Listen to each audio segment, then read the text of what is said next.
Dan kamu minta boleh spesifik nggak? Gue ngomongnya apa di situ? Oke. Minta baca dulu sebelum berkomentar, kurang lebih gini ya. Sebelum nanti lu berkomentar, coba baca dulu Yesaya bab 44 ayat 13 sampai 20, oke? Yesaya 44 ayat 13 sampai 20. Abis itu baru di situ lu boleh komentar.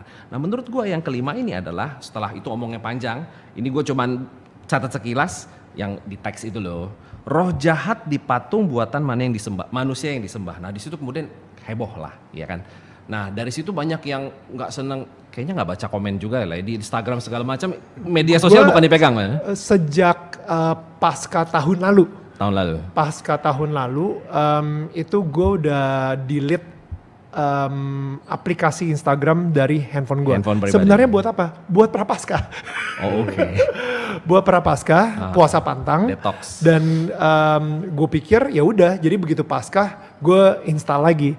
Tapi ketika gue install lagi, gue tidak menemukan kenyamanan lagi karena seperti yang dulu ya. Yang dulu karena tiba-tiba gue mulai scrolling dan tiba-tiba udah 15 menit lewat, oh my goodness, gue ngapain? Gue tadi pengen ngelakuin sesuatu di Instagram, tapi kenapa tiba-tiba 15 menit hilang aja gitu waktu gue gitu. Nah akhirnya dari sejak Paskah tahun lalu, gue udah nggak megang Instagram. Gue semua postingan-postingan itu ke asisten gue, dia yang posting. Dan lebih enak sih, jauh lebih enak hidup gue. Nggak baca komen-komen juga kan? Nggak baca komen juga sih. Gue baca soalnya bro. Di situ lu misalnya ada asisten lu posting foto apa gitu ya, komentarnya nggak nyambung, tetap ke apa yang lu omongin itu, dan itu memancing kemarahan banyak orang sih. Nah dari situ sampai dengan sekarang, gue sih belum pernah nemu lu ngomong sesuatu soal itu. Dan di tempat ini menurut gue sih, gue pengen denger dari seorang Daniel Mananta. Versi lu waktu itu tuh ngomong itu latar belakangnya bagaimana dan kenapa bisa sampai berpandangan seperti itu? Yang marah siapa tadi? Kalau ngeliat komentar sih bilang, oh saya sebagai umat Nasrani, oh saya sebagai orang Katolik, banyak. Banyak. Iya, tapi kalau gue baca satu-satu gak kelar bro. Jadi menurut Romo itu gimana? Saya penasaran sih karena saya terkejut juga kenapa yang marah orang Katolik. Silakan mungkin Romo yang mulai. Menurut saya ya, begini, apa yang disampaikan di ruang publik itu kan juga menjadi konsumsi publik, dan itu beragam latar belakang yang menanggapi, maka agak sulit mengklasifikasikan gitu kan, kenapa marah, kenapa tidak, karena bisa jadi orang lagi stres di keluarganya, ada kesempatan melampiaskan dilampiaskan tanpa latar belakang keagamaan dan keimanan, maka agak sulit untuk mengklasifikasikan komentar-komentar itu tidak bisa dijabarkan dengan secara pasti. Maka yang menarik adalah kan sebenarnya poinnya pesannya apa. Itu bagi saya yang menarik, pesannya apa dari perbincangan publik kita. Kalau pesannya itu bisa ditarik dan itu kemudian bisa kena, saya yakin pasti semuanya bisa menimba hal yang positif dari pesan itu. Kadang-kadang pesan itu agak terkacaukan dengan bungkusnya, ya kan. Maka saya rasa seperti yang dikatakan tadi bagus sekali. Momen ini untuk melihat pesannya apa di balik bungkus-bungkus semuanya yang terlalu heboh. Iya, bungkusnya heboh. Tapi dari Daniel sendiri kita belum. Saya sih belum pernah dengar Daniel ngomong dari situ tuh latar belakang gimana apa segala macam. Saya pertama gini, saya bilang khusus untuk pengikut Yesus, ya kan? Betul. Itu satu. Betul. Jadi itu dia kenapa saya nge-quote Yesaya 44. Betul. Jadi harusnya pengikut Yesus langsung ke Alkitab dan dia baca Yesaya 44. Saya bilang unclean spirit itu ada di patung yang disembah. Bener ya? Itu benar-benar saya jelas banget, saya ingat banget saya ngomong seperti itu. Yang marah sama saya harusnya orang-orang yang menyembah patung kan?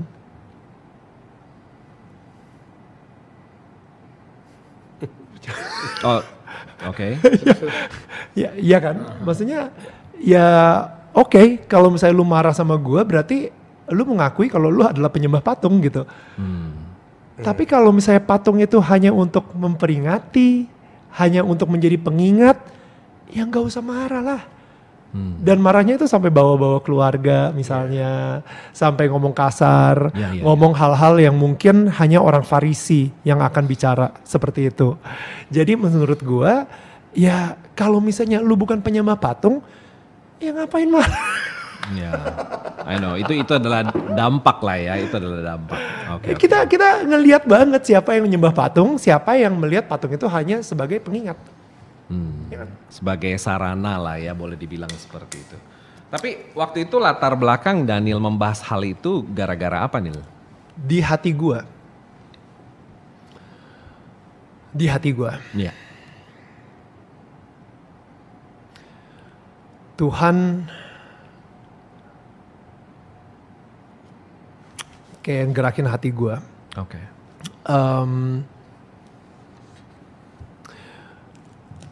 Sedih.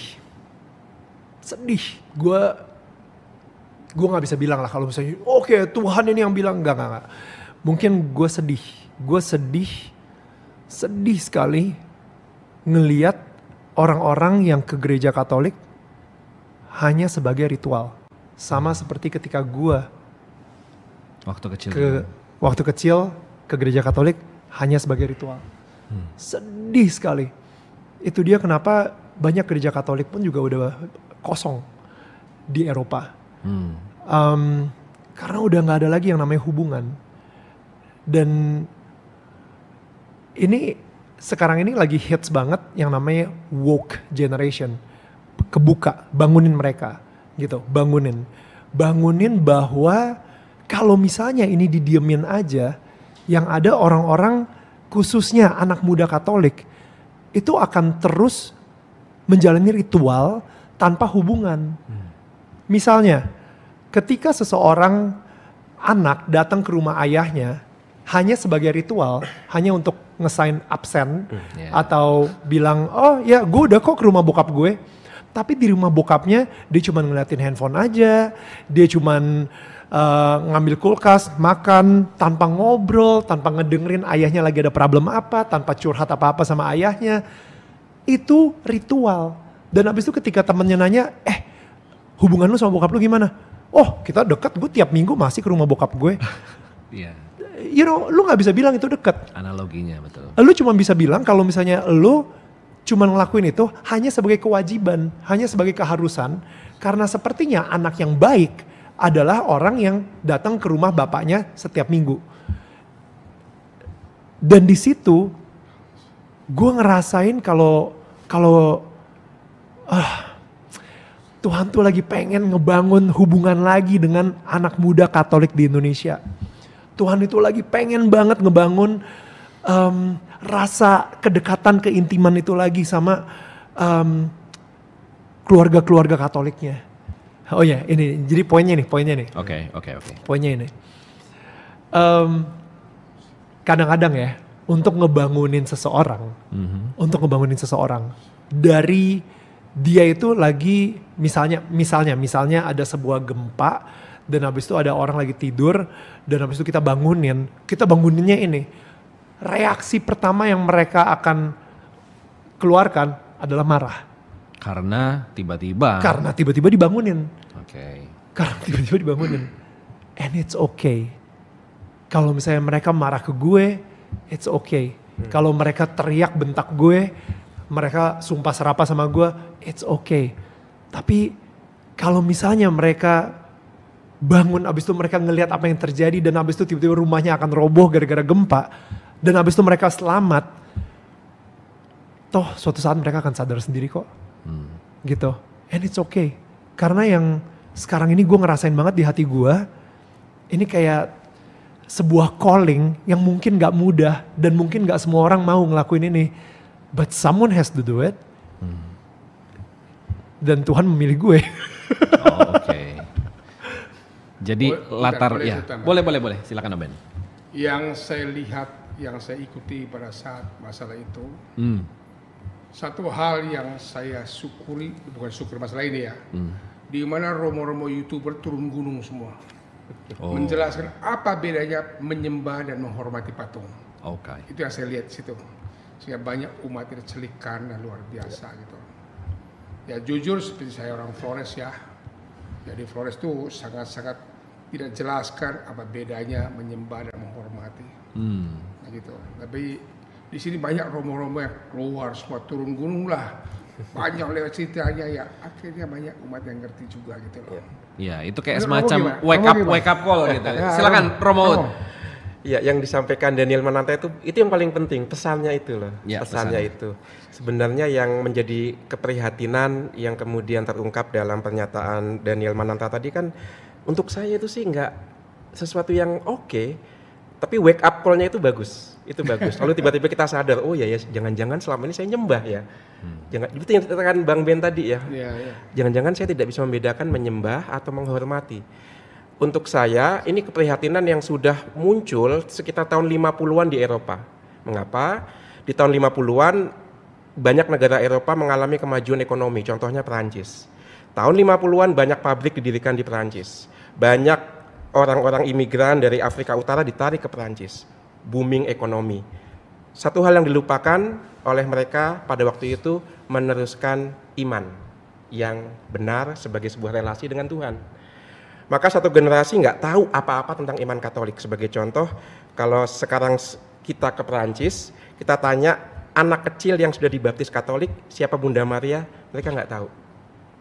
Satu generasi putus, dia nggak akan bisa meneruskan iman kepada cucu-cucu dan seterusnya. Nah, ini yang terjadi di Eropa, karena sibuk mengejar materi, lupa mewariskan tradisi iman. Itu sejak tahun 50-an kurang lebih. Dan gereja Katolik melihat hal itu, apa yang mereka buat? Di Perancis lahirlah gerakan imam pekerja. Mereka nggak menunggu lagi di paroki. Romo-romo turun ke pabrik, menyiapkan katekesi pembaptisan di pabrik.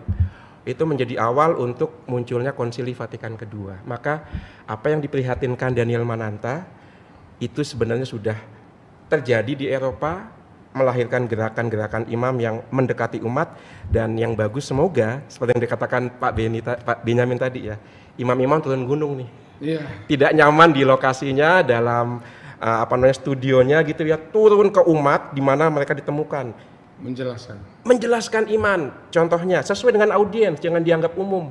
Audiensnya misalnya, audiensnya adalah saudara-saudara kita yang di penjara.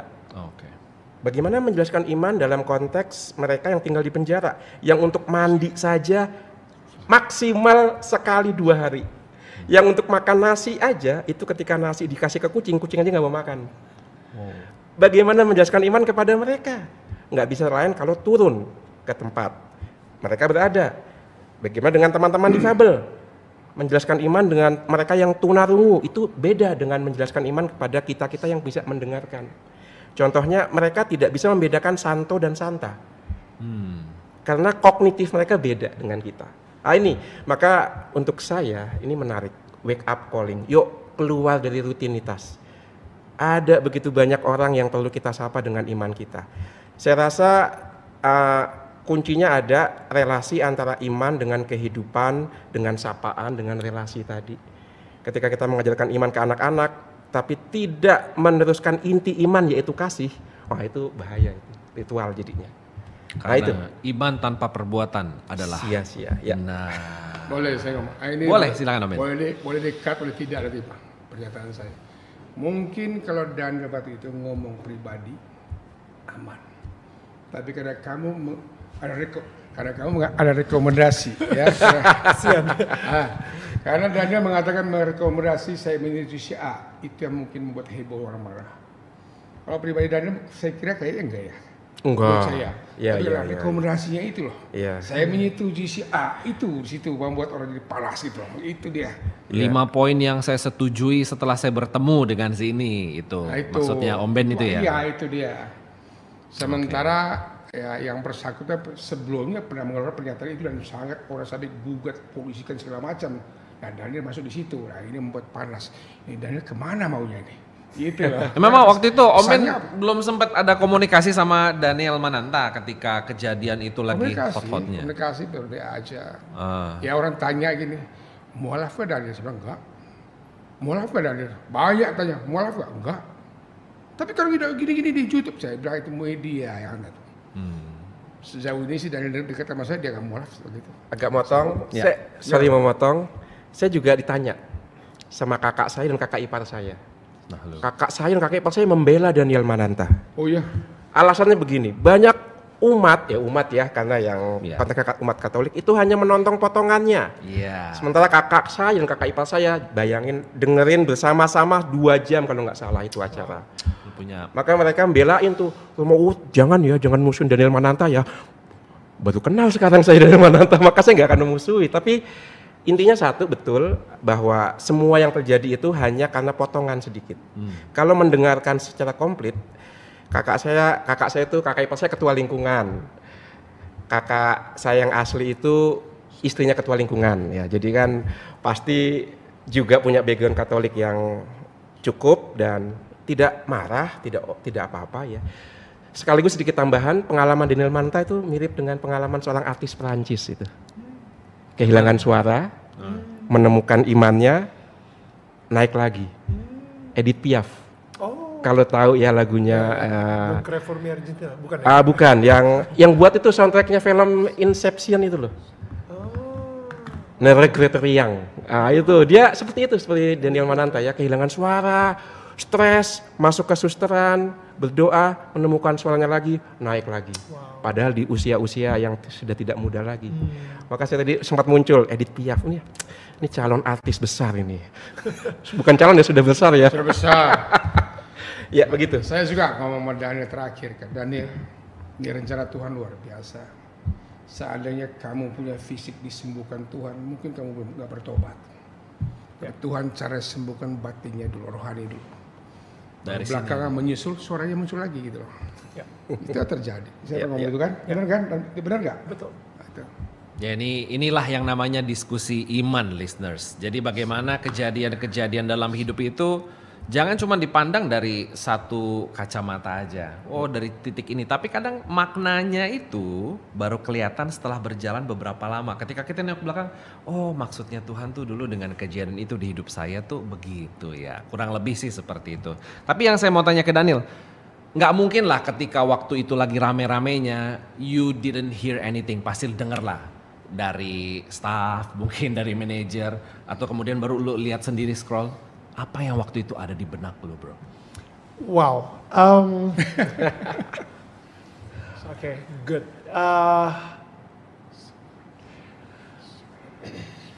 Apa yang waktu itu ada di benak gue, udah pasti. Oke, mungkin gue pengen ngerubah pertanyaan dikit gitu ya. Coba gimana? Kenapa Daniel nggak langsung klarifikasi? I think itu. Boleh, itu sebenarnya pertanyaan ketiga saya. Tapi kalau udah bermajuin boleh-boleh aja, nggak apa-apa. Tamu bebas. Karena saat itu banyak sekali minta saya Romo. Banyak yang minta Daniel ngomong. Bikin video dong, klarifikasi dong. Banyak sekali. Maksudnya apa? Ya, oke, boleh. Ya. Karena perasaan saya saat itu saya ketawa sih. Saya ketawa. Saya ketawa itu bukan karena ngeremehkan situasi atau apapun, tapi saya ketawa karena ini kok Tuhan lucu banget ya. Ini Tuhan lucu banget. Ya, oh iya dan ini lebih lucunya lagi karena yang megang Instagram saya itu kan ada asisten saya tuh Kristi di situ ya tadi ya. Si Kristi itu kebetulan lagi kena COVID. Jadi dia kita nggak ke kantor, dia nggak megang apa-apa dan tiba-tiba membeludak. Notifikasi. Ada apa nih engagementnya Daniel tiba-tiba jadi naik banget. What have I done? Padahal gue lagi kena COVID gitu. si Kristinya. Nah akhirnya there was I think God has such a good sense of humor. Jadi pas saat itu kebetulan kita juga lagi meeting juga. Gue emang lagi bikin program judulnya Ayah Bagaimana Bila Aku. Itu ada satu playlist terbaru dari Daniel Mananta Network. Nah, jadi ada satu video yang akan gue posting di Instagram. Dan gue akan posting itu mungkin hari itu juga ya. Karena kita abis meeting kita ya. Oke, anyway. Lalu gue bikin satu video itu tentang Ayah Bagaimana Bila Aku. Tentang di Indonesia ternyata adalah negara ketiga di dunia yang dibilang fatherless country. Nah, abis itu gue bikin satu video lagi tentang klarifikasi. Gue bilang openingnya nih ya, wah guys, tadi pagi pas begitu gue bangun, gue kaget banget. Banyak banget notifikasi yang bla bla bla bla bla bla bla. Oke, gue bikin video klarifikasi tersebut mungkin 3 menit, 3 atau 4 menit gitu. Udah dibikin nih. Udah dibikin. Udah jadi nih. Udah jadi. Ya udah, seperti biasa, gue kirim itu ke Google Drive. Nanti si Kristi yang bakal download, abis itu dia yang bakal ngedit, abis itu dia upload, gitu kan, dirapiin, dia masukin lagu lah atau apapun. Nah, pas gue posting yang soal, pas gue taruh di Google Drive yang Indonesia Fatherless Country itu, lancar. Pas gue mau posting, gue mau taruh di Google Drive yang tentang klarifikasi, gue copy, udah di-upload, habis itu gue copy linknya, habis itu gue paste, gak bisa. Wait, gue coba sekali lagi, copy, paste, gak bisa. Ini kenapa sih error? Gue close, habis itu gue kirim pakai iMessage gitu, sorry, your video cannot be delivered. And then hati gue bilang, ya. Ada apa Tuhan? Ada apa Tuhan? Iya, kenapa nih gak bisa kekirim nih Kenapa video klarifikasi gue exactly, kenapa gak bisa kekirim? Don't. Ya udah. Berita yang ditunggu-tunggu. Ya udah, gue nggak klarifikasi. Dan ketika gue nggak klarifikasi, itu gue bener-bener kalau misalnya ngelihat kayak tadi ya, ada Romo yang turun gunung, habis itu mulai menjelaskan, dan bahkan ada juga beberapa, gue yakin mereka berniat baik, tapi mungkin cara penyampaiannya agak keras gitu ya. Itu gue yang kayak, wow, gue pengen, I want to defend myself.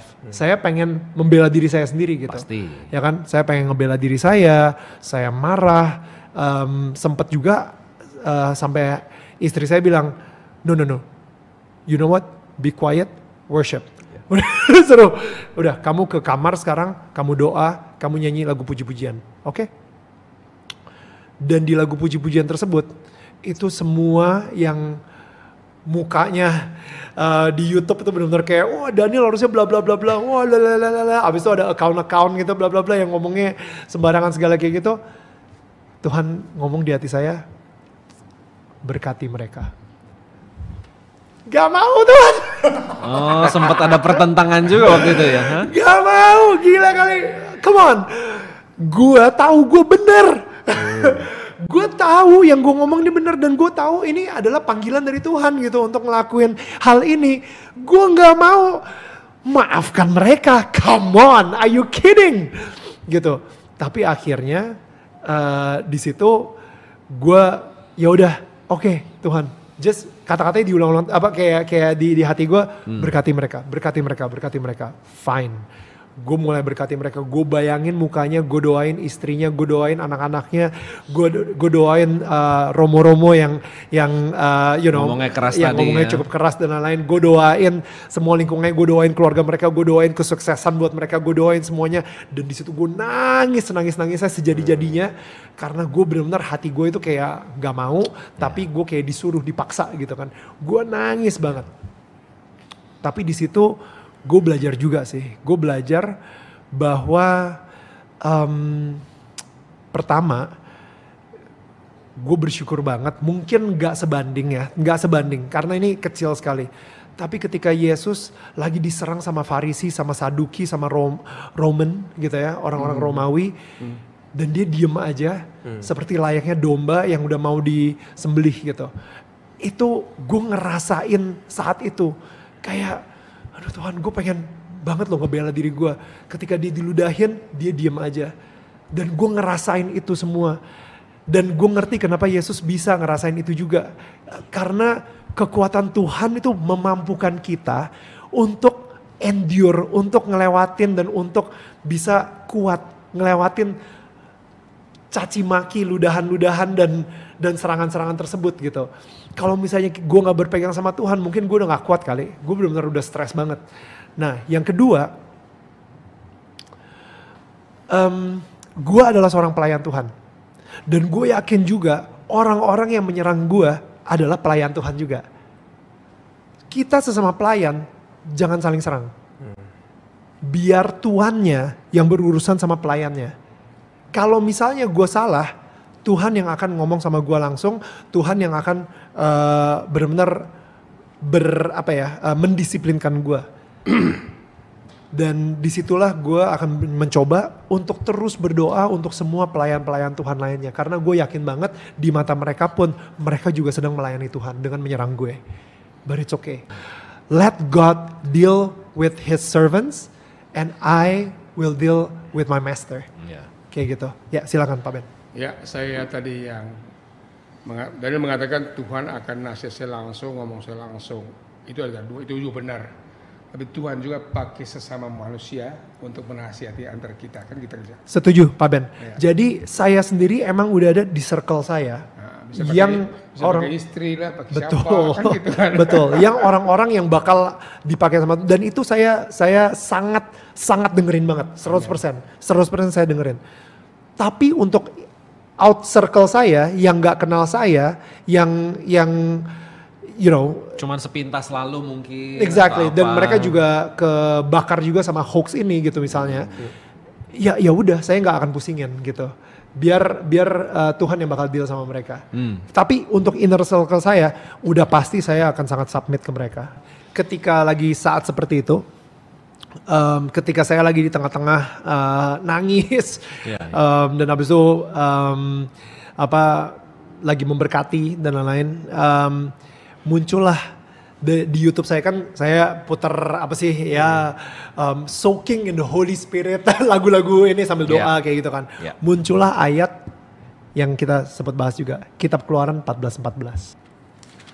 Keluaran 14 ayat 14. Ya. Bunyinya, Tuhan akan berperang untuk kamu dan kamu akan diam saja. Udah satu kalimat itu doang. Hanya itu doang. Oh, oke. And that's it. All I have to do is be quiet. Oke? Be quiet. Diam saja. Lu ngebayangin gak kalau saat itu kayak gini deh, misalnya ya ada Pak Ben lagi berantem di MMA gitu ya, misalnya gitu ya. Ya kan badannya gede soalnya kan, dia MMA gitu, lagi berantem gitu. Tiba-tiba pas lagi serius berantem, anaknya muncul, abis itu pengen ikutan berantem juga. Itu kan ngacauin banget, ya kan? Dan itu yang terjadi seringkali ketika Tuhan lagi berperang buat kita, kitanya pengen ikut campur gitu. Guanya pengen ikutan kayak ngebela diri, guanya pengen ikutan kayak menyerang juga gitu atau apapun. Ayo deh kalau misalnya lu pengen nyerang gua pakai ayat-ayat, gua serang juga lu pakai ayat-ayat. Oh my goodness. Yang ada apa? Ketika Tuhan lagi berperang, kita tiba-tiba ngacauin tengah gitu. You know, that is so sad. Makanya akhirnya Tuhan bilang, diam saja. Jadi Tuhan akan berperang untuk kamu dan kamu akan diam saja. Kamu Mungkin akan kaitan diam dengan saja. perjanjian baru adalah dia pembela kita. Mungkin itu kaitannya ya. Yes. Kayak gitu. Jadi akhirnya ya udah sampai hari ini di Persepsi Podcast gue diam saja. Iya. Ya kan? Kenapa gue baru ngomong sekarang? Karena tadi gue minta izin dulu sama Tuhan. Oh. Sebelum ngejawab lu. Makanya gue kalau misalnya jawab, diem terus. Karena itu doa dulu, komunikasi. Gue nanya dulu, nanya Tuhan dulu. udah boleh ngomong belum? Pokoknya apa yang keluar dari mulut gue, itu tolong dibimbing sama Roh Kudusmu. Amin. Dan di sini gue akhirnya boleh ngomong. Gitu. Mungkin karena hati gue udah siap, mungkin karena orang yang denger pun sudah siap.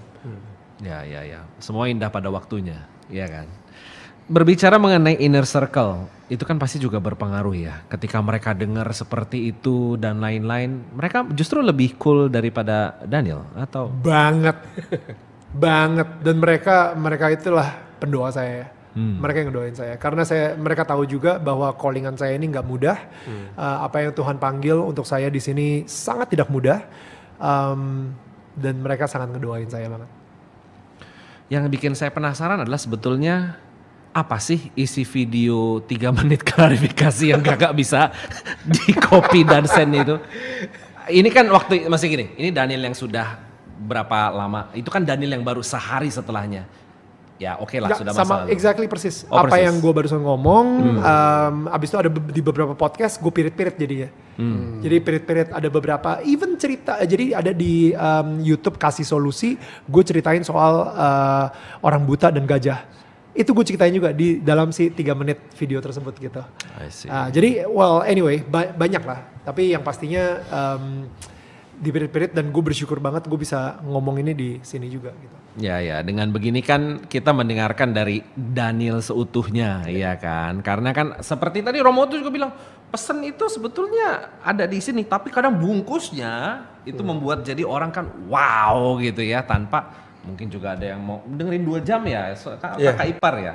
It's a good one, kalau wartawan harus begitu, namanya cover both side ya. Sisi satu harus dengar semuanya. Nah, kayak saya juga begitu. Romo mau simpulkan sekarang. Mungkin nggak kesimpulan ya. Ini mendengarkan pengalaman itu jauh lebih, untuk saya lebih menghidupkan ya.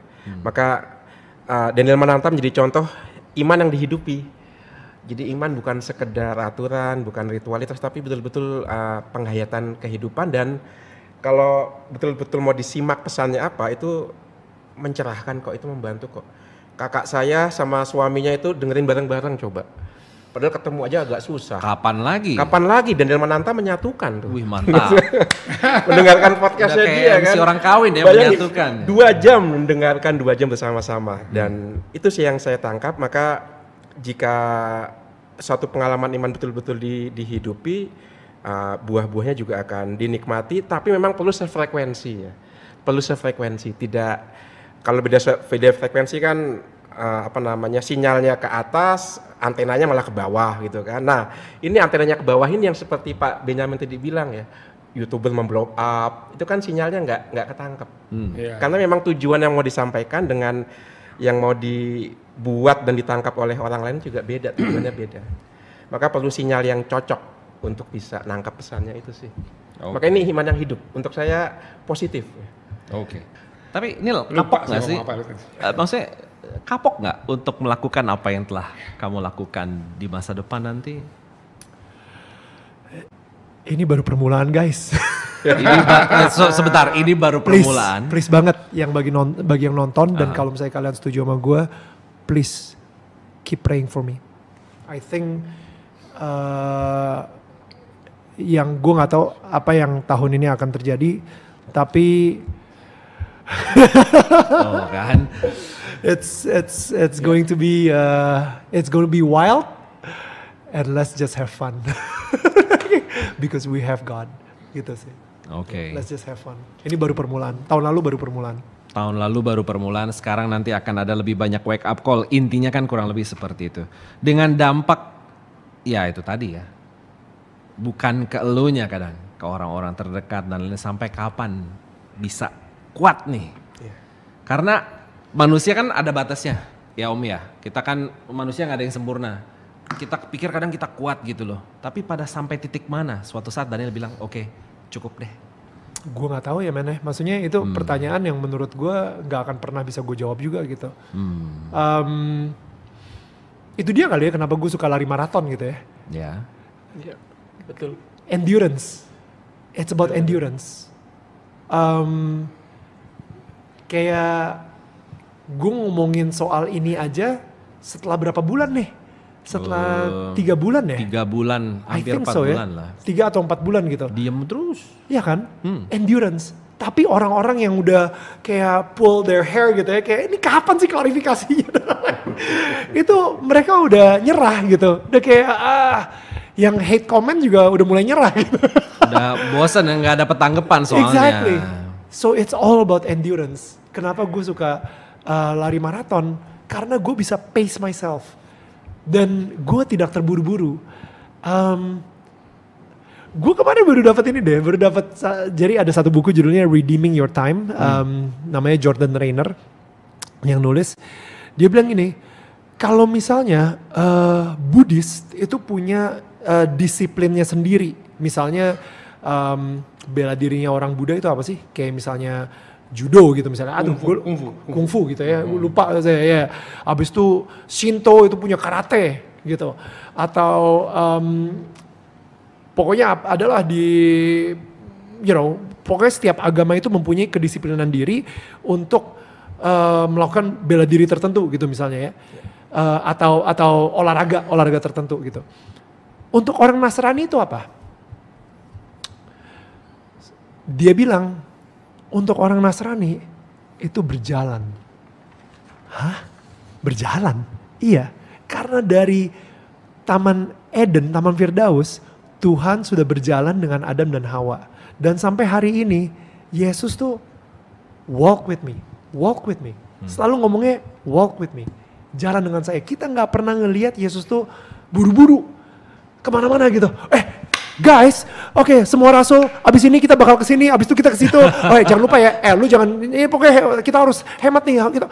Yesus tuh gak pernah sibuk. Yesus tuh bener-bener kayak pace of grace kita bilangnya. Jadi kayak bener-bener the pace itu bener-bener bikin kita, relax gitu. Bahkan di Ibrani 11 ya, Ibrani 14 kalau nggak salah. Ibrani 4, get to the place of rest. Bener gak sih Pak Ben? Saya lupa.